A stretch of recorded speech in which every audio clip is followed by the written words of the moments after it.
Welcome back everyone to another video. Today we're going to see how to cancel AliExpress order after payment. Even if you already paid your order on AliExpress, you may still be able to cancel it as long as the order is still awaiting shipment status.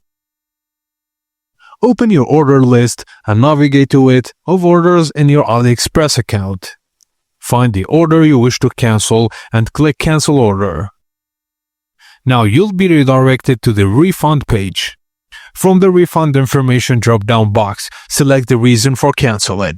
Then click Submit to send your cancellation request.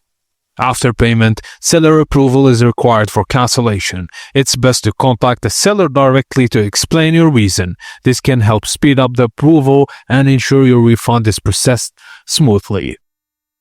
And that's it guys, as simple as that. Thank you for watching and please don't forget to like and subscribe for more.